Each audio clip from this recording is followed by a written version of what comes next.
Anda kembali di Sindo Malam bersama saya, Aya Nufus. Pemirsa, Sekjen PDIP Hasto Kristianto mengungkapkan mengenai persiapan dirinya menghadapi gugatan pra-peradilan yang ia ajukan setelah ditetapkan sebagai tersangka oleh KPK pada kasus suap Harun Masiku. Saat ditemui di pagelaran Wayang Perayaan HUT PDIP ke-52, Hasto mengatakan bahwa banyak pakar yang siap membantunya dalam upayanya untuk memperjuangkan keadilan. Diketahui sidang pra-peradilan pertama Hasto akan digelar pada Selasa 21 Januari 2025 mendatang. Hasto menambahkan bahwa dirinya akan kooperatif dengan KPK terkait jadwal pemanggilan berikutnya.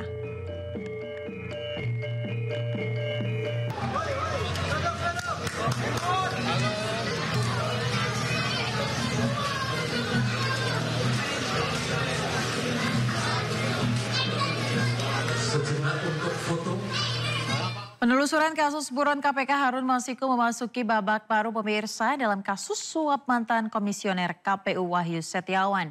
Setelah 5 tahun tidak ada perkembangan, penyidik KPK membuat gebrakan dengan menetapkan Sekjen PDI Perjuangan Hasto Kristianto sebagai tersangka.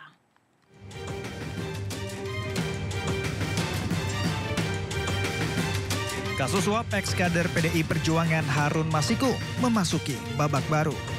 Sehari menjelang Natal, Selasa 24 Desember 2024, KPK resmi mengumumkan penetapan Sekjen PDIP Hasto Kristianto sebagai tersangka kasus suap pergantian antar waktu Harun Masiku.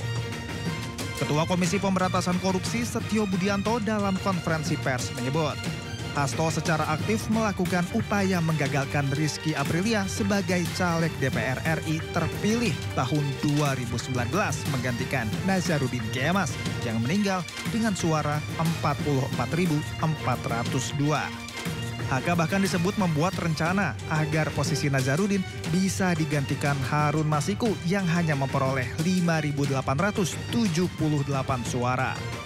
Termasuk melakukan penyuapan pada Wahyu Setiawan yang saat itu berstatus komisioner KPU. Usai melakukan penyidikan, KPK pun resmi mengumumkan Hasto terlibat kasus tindak pidana korupsi, yakni memberi hadiah atau janji kepada pegawai negeri atau penyelenggara negara, yaitu Wahyu Setiawan, anggota KPU periode 2017-2022. Hasto juga diduga sebagai otak di balik buronnya Harun Masiku. Saat proses penyidikan terhadap perkara HM dan upaya pencarian DPO HM ini dilakukan secara sangat serius, juga dilakukan tidak mengenal waktu, bahkan banyak melakukan koordinasi dengan berbagai pihak. Penyidik menemukan adanya bukti keterlibatan saudara HK yang bersangkutan selaku Sekjen PDI Perjuangan. Usai ditetapkan tersangka oleh KPK, Sekjen PDI Perjuangan Hasto Kristianto akhirnya muncul ke publik dan menyampaikan sikapnya. Atas penetapan tersangka, Hasto mengaku tetap menghormati keputusan dari Komisi Pemberantasan Korupsi.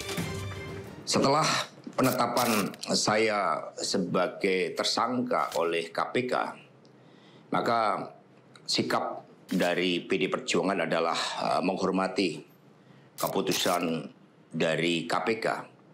Kami adalah warga negara yang taat hukum. PD Perjuangan adalah partai yang menjunjung tinggi supremasi hukum.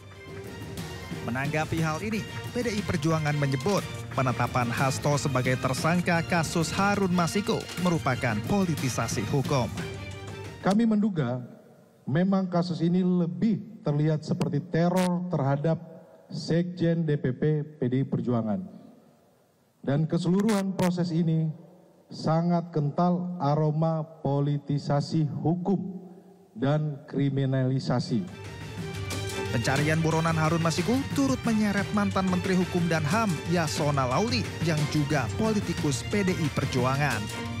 Di mana KPK memeriksa Yasona terkait dugaan kasus suap pergantian antar waktu anggota DPR yang melibatkan Harun Masiku.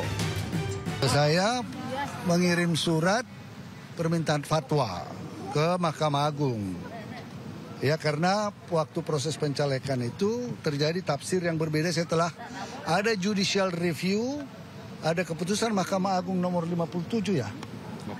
57. Kemudian DPP mengirim surat tentang penetapan caleg, ya. Kemudian KPU tidak menanggapi berbeda. Kemudian kita minta fatwa kepada Mahkamah Agung. KPK telah meminta imigrasi mencegah Hasto Kristianto dan ex-Menkumham Yasona Laili terkait penyidikan dugaan kasus suap pergantian antar waktu yang melibatkan Harun Masiku. Tindakan larangan bepergian ke luar negeri tersebut dilakukan oleh penyidik karena keberadaan yang bersangkutan di wilayah Indonesia dibutuhkan dalam rangka proses penyidikan dugaan tindak pidana korupsi sebagaimana tersebut di atas. Keputusan ini berlaku untuk 6 bulan ke depan. Sebelumnya, Hasto pernah diperiksa oleh KPK, yakni pada 10 Juni 2024 sebagai saksi dugaan suap ex-kader PDIP Harun Masiku yang masih buron.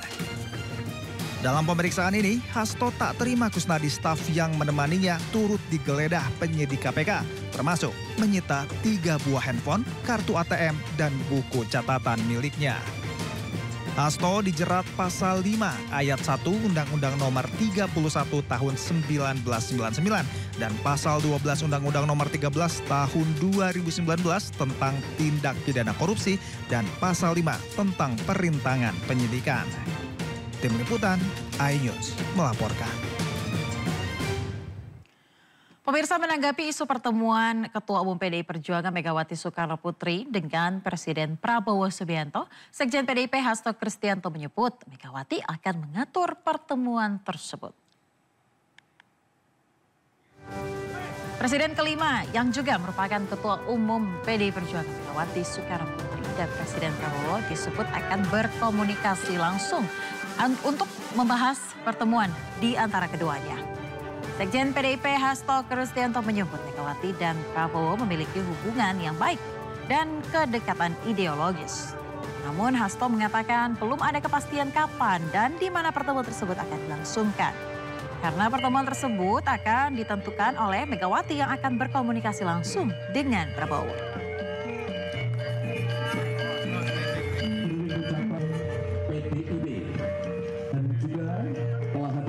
Ketua Umum PDI Perjuangan Ibu Profesor Dr. Megawati Soekarnoputri, karena beliau juga seorang negarawan bersama dengan Bapak Prabowo Subianto, sosok presiden yang mengemban tanggung jawab yang besar untuk rakyat, bangsa dan negara di dalam momentum yang tepat akan melakukan suatu pertemuan antar kedua pemimpin.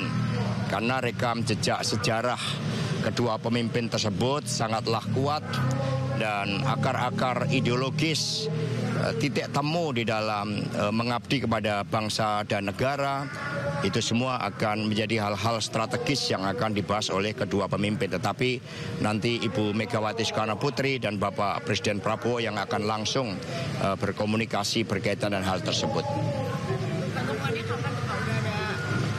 Ya, tadi Ibu Megawati Soekarnoputri memberikan arahan agar hal-hal berkaitan dengan pertemuan yang penting dan strategis itu langsung nanti ditentukan oleh Ibu Megawati Soekarnoputri dalam koordinasi komunikasi dengan Presiden Prabowo.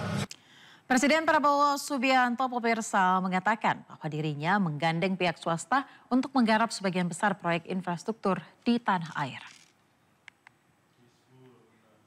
Prabowo mengungkapkan alasan proyek infrastruktur sebagian besar digarap oleh pihak swasta agar lebih efisien. Pasalnya pihak swasta dianggap lebih berpengalaman. Untuk itu Prabowo mempersilahkan perusahaan swasta untuk mulai bergerak menggarap proyek-proyek infrastruktur dalam rangka membangun negeri. Sementara itu pemerintah lebih fokus dalam meningkatkan kesejahteraan dan perlindungan masyarakat. Prabowo menambahkan target Indonesia sudah jelas, yakni mengejar swasembada pangan yang ditargetkan terrealisasi sebelum kurun waktu 4 tahun hingga swasembada energi.